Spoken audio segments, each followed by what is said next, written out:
We know the vaccine rollout's underway. The cases for COVID-19 starting to decline. So the question now is, when can the United States reach that herd immunity that we've been talking about since the beginning of this pandemic? Joining us now on the hotline, healthcare expert with Foresight Health. The website is foresighthealth.com, and that is the number 4. He is David W. Johnson. Good morning, David. How are you? Great to be with you this morning. So the big question is, when can we see the country here reach that herd immunity that we're all targeting? Yeah, it's complicated, Jacob. I had a boss once who said, it's complicated, Dave, don't screw it up. And the reason it's complicated is there are several multiple interacting factors that are going to determine the outcome. Antibody resistance that people get from either having had COVID or getting vaccinated, virus mutations, which we're worried a lot about. They can speed transmission in markets where they appear. The degree to which vaccines, people take vaccines, that's increasing, which is a good thing. Transmission rates for vaccinated people. We don't know if vaccinated people can transmit the disease, although there are early indications that vaccinations really stop that or cut it down. And then the whole impact of social distancing. So it's a pretty complex formula. Experts say we could achieve herd immunity, which is 75 to 85% of the population with the antibodies, which would essentially stop COVID dead in its tracks as early as April. The administration is taking a much more conservative approach, end of the year, early next year. So big range. These COVID-19 mutations, these other strains of it, is there any fear from you, and we haven't seen any evidence of this to this point, but any fear from you that the vaccines, and now we have 3 out, that they wouldn't be able to protect you from these new strains? Oh, there is real fear about that. We know that the Pfizer and Moderna vaccines are 95% effective with the initial strain of COVID, which is remarkable. We're happy if we get 50% effectiveness with vaccines, like for flu shots.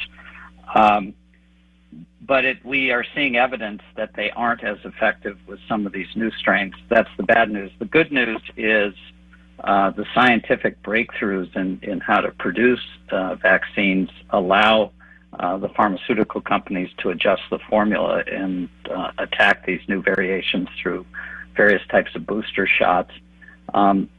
Complex to administer, but that's very good news to have that in the arsenal.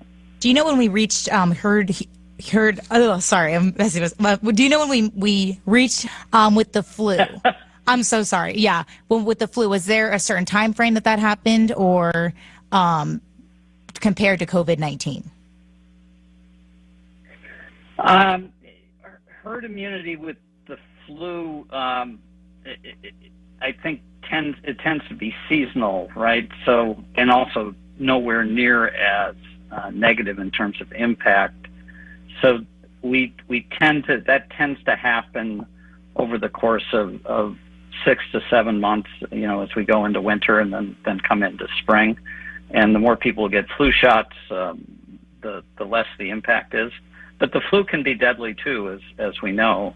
It's just we haven't seen a flu anywhere near this deadly, really since the great influenza of 1918. Talk about the difference in the effectiveness and really how it's going to impact getting everyone vaccinated here the right way between the single shot dose that we now see from Johnson & Johnson or the Moderna and Pfizer, where it's the 2 shots and you have to spread them out by weeks, where I think we've seen some issues here, David, where some people might have caught COVID in the middle of getting the first vaccine and not getting the second vaccine, and confusion of where they can get that second vaccine and getting it in the right time period. So talk about the importance of having that single shot. Yeah, you're confirming how complicated this is, right? Yes. The first shot from either Moderna or Pfizer, which use the same underlying RNA technology, is a little over 50% effective. So it prevents most of the cases, but not all of them. You really need that second dose to get up to 95%. The J&J vaccine is 80% effective with one dose. So 20% of the people could still get COVID. And in any case, if you get COVID after having been vaccinated, either with one shot or two shots from Pfizer and Moderna, or the one shot from J&J, the likelihood of having a very severe COVID case is dramatically decreased. So that's exceptionally good news. That is great news. And thank you for joining us today, David W. Johnson. You can check out the website, foresightshealth.com. That is the number, foresightshealth.com. David, thanks again. Thank you.